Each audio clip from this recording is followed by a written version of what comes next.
Jetzt sag mal, wo ich diese Videokamera oder Überwachungskamera da sehe, die ist ja im Außenbereich. Ja, Muss die nicht auch mit Überspannungsschutz ausgestattet werden? klar, die gehört ja zu unserem Sicherheitskonzept, Ja. was immer verfügbar sein muss und dementsprechend muss dann natürlich auch ein Überspannungsschutz vor. Ja. Und wo kommt das denn hin? An die Kamera oder? wo Ja, wird- genau. Am besten natürlich auf beiden Seiten. Ne? Einmal direkt an der Kamera, zum Beispiel da oben in dem Kasten, Ja. und einmal natürlich im Gebäude vor der Videozentrale. Können wir uns das mal angucken? Ja, das ist hier natürlich ein bisschen schwierig. Du siehst, Kamera hängt relativ hoch, Ja. ne? Und oder an die Videozentrale kommen wir auch nicht so einfach. Aber lass uns mal in die Werkstatt gehen, da habe ich so ein Messeexponat, daran kann ich dir das auch zeigen. Ja, gehen wir in die Werkstatt.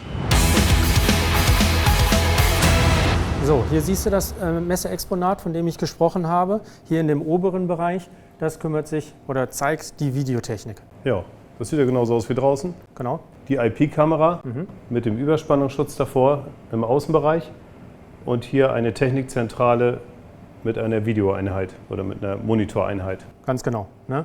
Und halt nicht nur den Überspannungsschutz direkt an der Kamera, sondern natürlich auch vor der Videozentrale davor. Das Einzige, was man hier nicht sieht, ist der Überspannungsschutz für die Spannungsversorgung.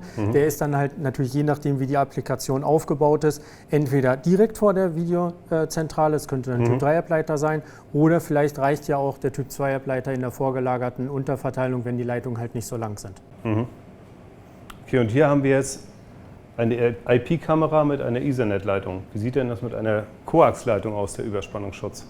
Genau, etwas anders als hier, wobei es da auch solche einfachen Adapter gibt, so wie wir hier auch sehen, wird auch einfach nur dazwischen gesteckt. Ja. Allerdings muss man hier natürlich beachten, dass wenn ich so eine Kamera habe, die zoomen oder schwenken kann, ich natürlich eine Spannungsversorgung brauche, die natürlich separat geschützt werden muss, zum Beispiel mit solchen Geräten. Und dann würden die beiden Geräte hier in dem Kasten vor der Kamera installiert werden oder natürlich hier vor dem Kästchen, in dem Kästchen vor der Videozentrale.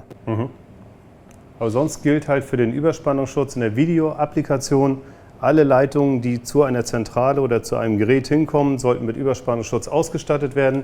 Signalleitungen, Stromversorgungsleitungen und sonstige Leitungen. Ganz genau, hast du gut zusammengefasst. Letztendlich gilt das für jede Applikation.